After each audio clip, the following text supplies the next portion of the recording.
Buongiorno, carissimi fratelli e sorelle, buon lunedì, buon inizio di una nuova settimana che vogliamo mettere nelle mani del Signore e sotto la protezione della nostra mamma nel cielo, a cui diciamo buongiorno, o Maria. Il Signore benedica tutte le nostre intenzioni, esaudisca le nostre preghiere e ci rinnovi nel nostro cammino verso la santità. Nel nome del Padre e del Figlio e dello Spirito Santo. Amen. Regina dei cieli, rallegrati. Alleluia. Cristo che hai portato nel grembo. Alleluia. È risorto come aveva promesso. Alleluia. Prega il Signore per noi. Alleluia. Rallegrati, Vergine Maria. Alleluia. Il Signore è veramente risorto. Alleluia. Preghiamo. O Dio, che nella gloriosa risurrezione del tuo Figlio hai ridato la gioia al mondo intero, per intercessione di Maria Vergine, concedi a noi di godere la gioia della vita senza fine, per Cristo nostro Signore. Amen. Oggi vogliamo riflettere un po' insieme e pregare su Maria, Madre dell'Unità. Così leggiamo nella prima lettera di San Paolo Apostolo a Timoteo. Carissimo, uno solo è Dio e uno solo il mediatore fra gli uomini e Dio, l'uomo Cristo Gesù, che ha dato se stesso in riscatto per tutti. Questa testimonianza egli l'ha data nei tempi stabiliti e di essa io sono stato fatto apostolo e banditore. Dico la verità, non mentisco, maestro dei pagani nella fede e nella verità. Voglio dunque che gli uomini preghino dovunque si trovino, alzando al cielo mani pure, senza ira e senza contese. La Chiesa è fondamentalmente convinta che la causa dell'unità dei cristiani è propriamente legata alla funzione anche della maternità spirituale della Beata Vergine Maria. Paolo VI chiama spesso la Beata Vergine Madre dell'Unità. Questo titolo mariano ricorda come la Beata Vergine prese parte con un ruolo di prim'ordine ad alcuni eventi salvifici riguardanti il mistero dell'unità. Il mistero dell'incarnazione, quando nel suo grembo purissimo il Verbo di Dio si unì con un vincolo indissolubile alla natura divina, la natura umana. La maternità virginale, quando il Figlio di Dio scelse la madre, che non ha conosciuto corruzione del corpo e nel cuore, che fosse immagine dell'unica e indivisa Chiesa sposa. La passione di Cristo, quando Gesù, innalzato da terra alla presenza della Vergine Madre, radunò tutti i figli di Dio dispersi.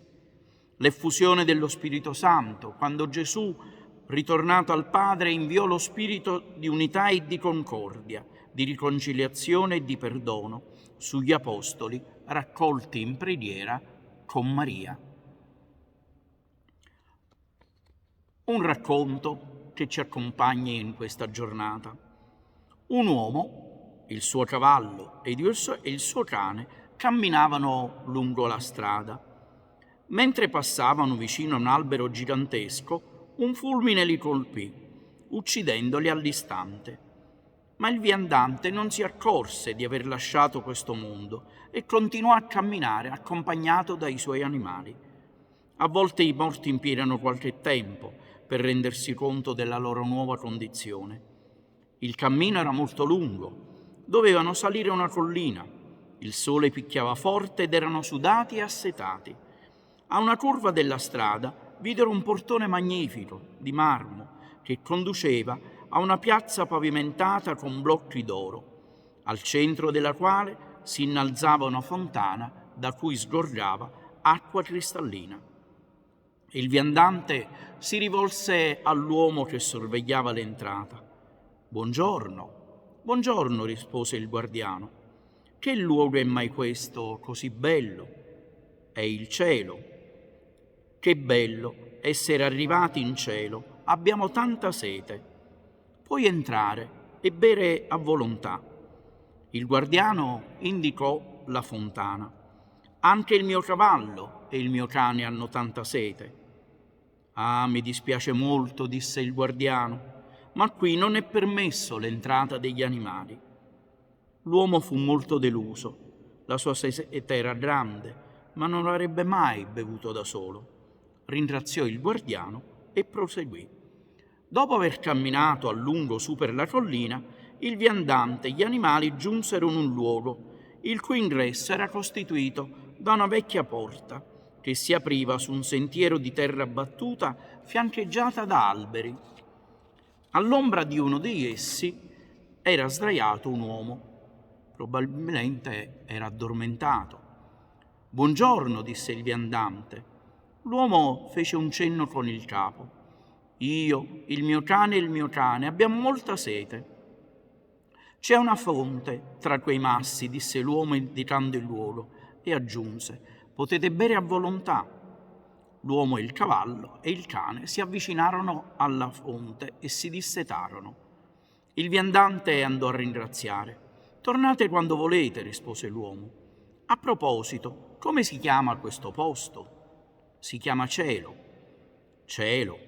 Ma il guardiano del portone di marmo ha detto che il cielo era quello là». «Quello non è il cielo, è l'inferno». Il viandante rimase perplesso.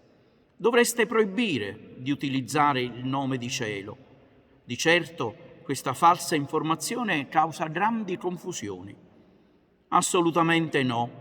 In realtà ci fanno un grande favore, perché là si fermano tutti quelli che non esitano ad abbandonare i loro migliori amici». Preghiamo. Padre Santo, sorgente dell'unità e origine della concordia, fa che le varie famiglie dei popoli, per intercessione della Beata Vergine Maria, Madre di tutti gli uomini, formino l'unico popolo della nuova alleanza. Per Cristo nostro Signore. Amen. Il fioretto di questa giornata. In onore della Madonna, oggi sarai strumento di pace. Prega, prima di tutto, perché il Signore porti la pace al tuo cuore e poi prega ancora per la pace nella tua famiglia. Buona giornata a tutti.